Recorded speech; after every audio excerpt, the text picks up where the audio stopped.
Right, but I've not heard that they're necessarily going to tie that to the Farm Bill. There has been some discussions about that.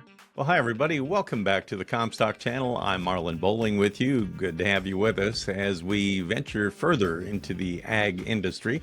We love having you on board, and we encourage you to like these videos, subscribe to them, and also share these videos with others as well as we get the word out about everything related to ag. It could be markets, it could be human interest stories, or whatever.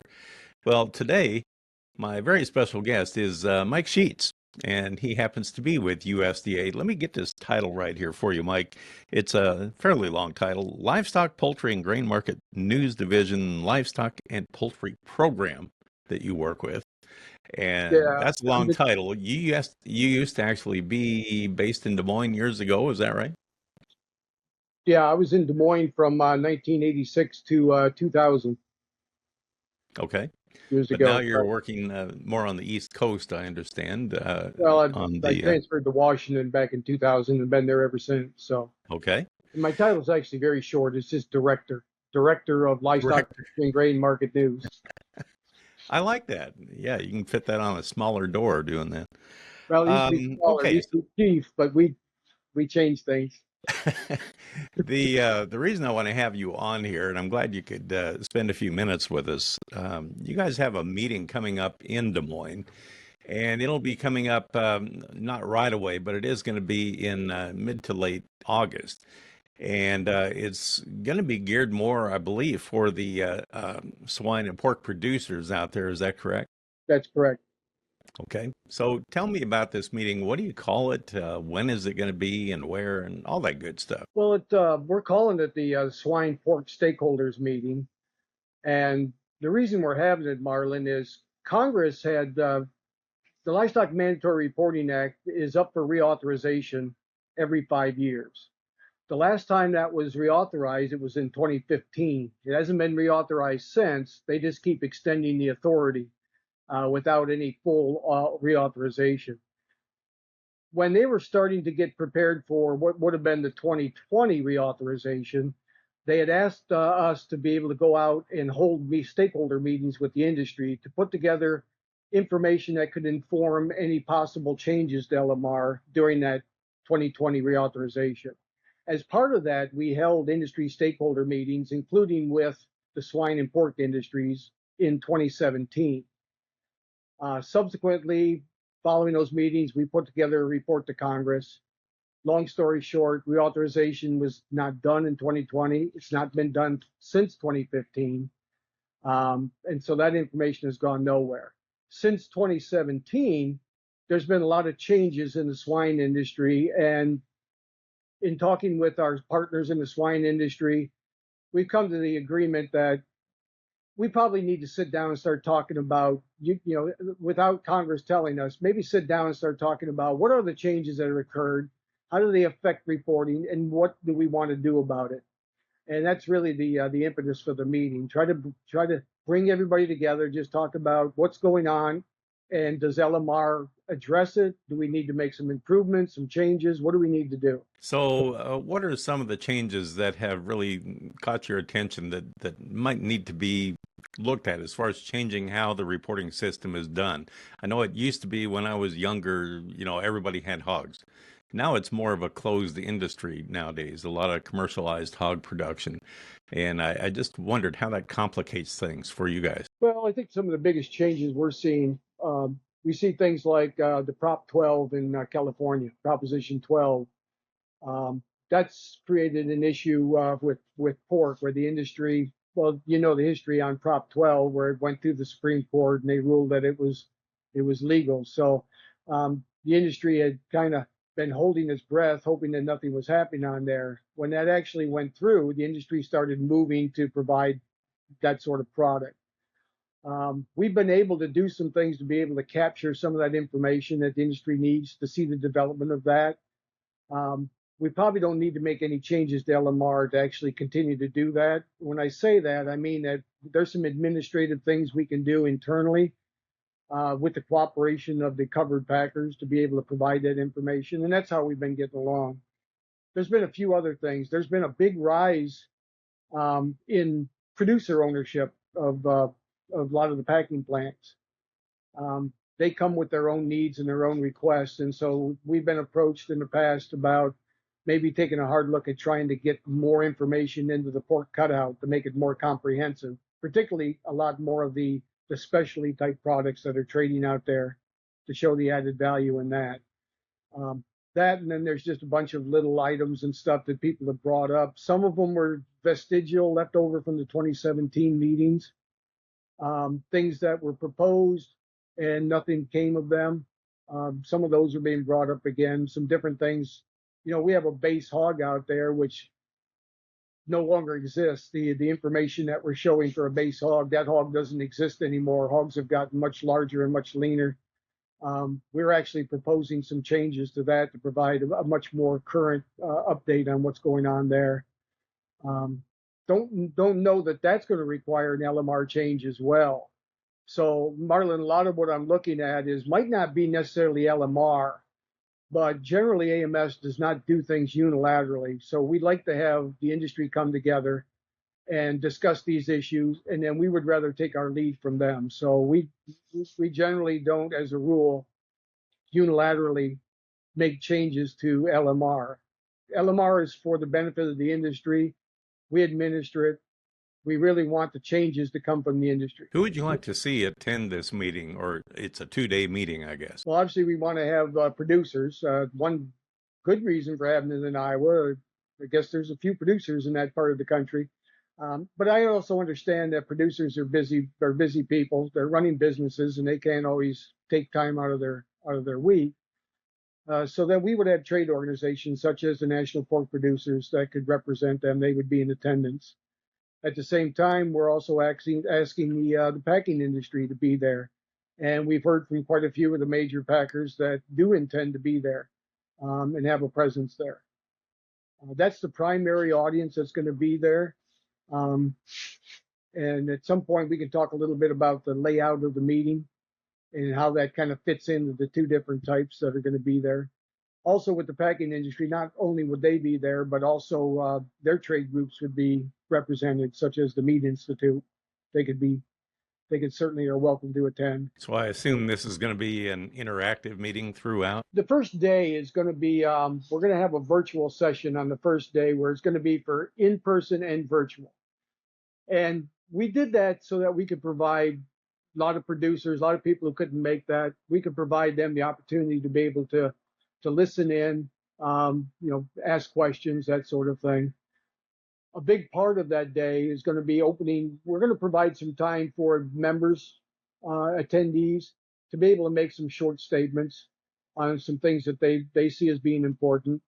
We think we always need to provide that. There's always a good opportunity for that. But the rest of the meeting that day, we're going to kind of talk about, from an AMS perspective, kind of what we see out there. Talk about some different aspects such as security, some of the things we're doing with data initiatives, some of the ideas that we have and stuff that we've been able to collect. So that's just really to try to provide an overview. That would lead into the second day, which would be just for attendees that are there in person.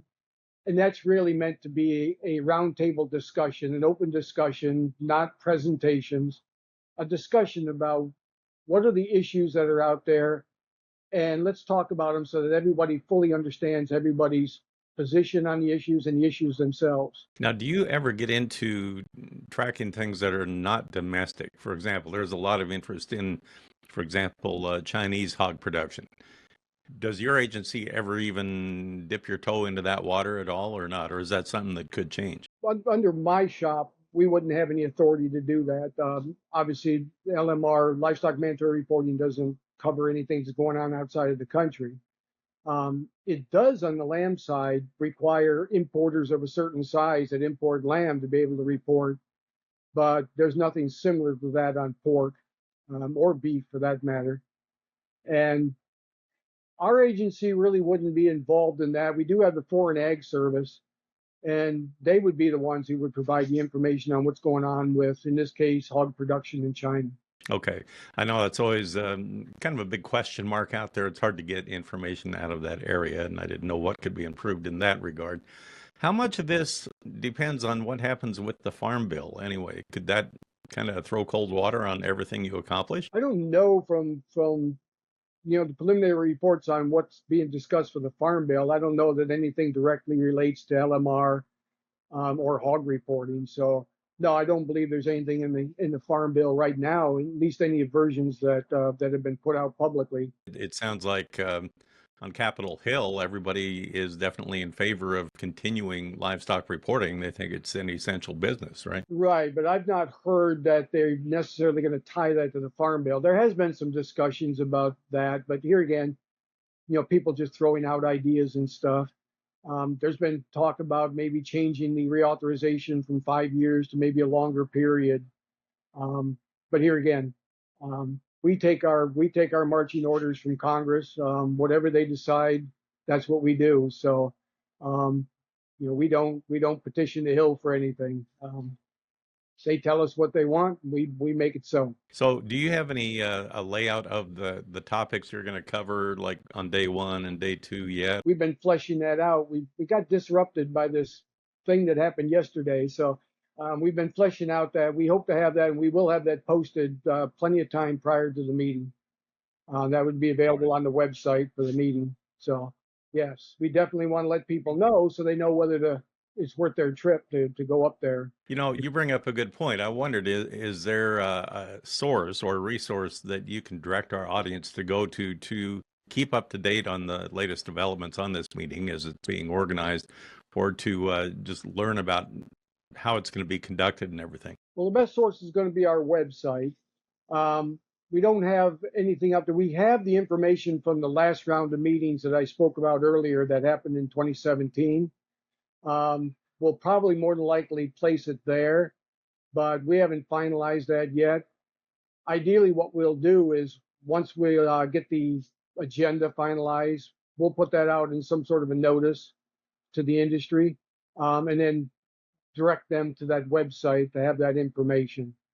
Um, if somebody's familiar with that website, then that would be the logical place to see any, for these meetings. But right now, we haven't got that far along, Marlon. Now, is there any cost involved in this? No, I mean, the only cost would be incurred by whatever it costs to travel there. And if you don't want to travel, we've got the virtual session. And we do ask that people attending the virtual do register just so that they get the right connection information and that. If you're going to attend in person, you don't need, we're not requiring anybody to register. Have an idea who the speakers are going to be yet? Well, certainly I'll talk for a bit, just because I got that long title. No, it's going to be myself. I'm not sure if anybody from Washington will come out, like potentially our deputy administrator Jennifer Porter, and not sure if anybody else would, but that might be the case, and they're certainly welcome to come out.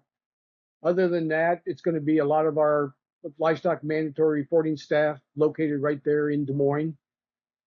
They're actually just a couple blocks up, so they'll come down and they'll be running a lot of the meeting, actually doing most of the planning for the meeting. So they'll be talking. And then here again, we're going to make that offer out to industry groups and to industry members who want to provide a few words, few opening statements, maybe some of the topics that concern them that they want to make sure that they get vocalized. And the appropriate time to do that is obviously in that first virtual session, because the next day it would only be the people in the room that would be hearing it. So the wider audience would be in the initial. The seating is limited, correct? How would someone go about reserving a seat in advance? The room that we're housing, it will hold up to 50 and possibly more. I've had that question from quite a few folks. We don't envision that we will fill that room. If we do, we'll adjust and we'll accommodate. But I don't believe we're going to fill that room. I've talked to several members of the industry that intend to go. We would estimate probably no more than 2 or 3 at best from each of those industries. I mean, these are busy people. They're not going to send large contingencies up there. And that's pretty much what I've heard them echo back. They're not going to send large groups of people up there. And then I think some of the producer groups have talked about maybe no more than 5 or 6. So I think if we look at who's under LMR, if each of them sends 2 or 3, I think we can comfortably accommodate that number. All right. Well, Mike, once again, let's run through the date, the times, and the location of where this is going to be, so our audience can write it down if they haven't already. So first of all, let's start with the date. It's going to be when? It's going to be August 21st and the 22nd. That's a Wednesday and a Thursday, I believe. That's Do correct. you know what time you're going to start on the 21st? I believe the initial, I believe we're starting at like 8 o'clock on the 21st. All right. And location? Downtown? Yeah, it's going to be at the Hampton Inn in Suites downtown, which is right there on Water Street, not River Street, Water Street along the river. Starts at 8 o'clock on Wednesday, and then 8 o'clock on the following day as well. Well, Mike, kudos to you guys for doing this. I appreciate that very much, that you're wanting interaction, with the public out there that has to utilize your services and also has to contribute to it. So I like to see that it's a cooperative effort, and best wishes on what you're doing there. Well, appreciate it, Marlon. And for the cattle people who are out there listening, we are looking at doing a similar meeting for cattlemen, probably early next year. Good to hear. All right. Well, Mike, thank you again. Good luck on the meeting. Mike Sheats with AMS with us. And I look forward to seeing how that meeting goes. Keep us posted if you would. That's Mike Sheats with us. And that will do it for this episode. We appreciate you joining us. For producer Brianne Hendrickson, I'm Marlin Bohling. We'll catch you next time right here on the Comstock channel. Thanks for joining us on our Comstock YouTube channel. Don't forget you can also find us on Facebook and TikTok as well. Futures trading involves risk. The risk of loss in trading futures and or options is substantial, and each investor and or trader must consider whether this is a suitable investment. Past performance is not indicative of future results.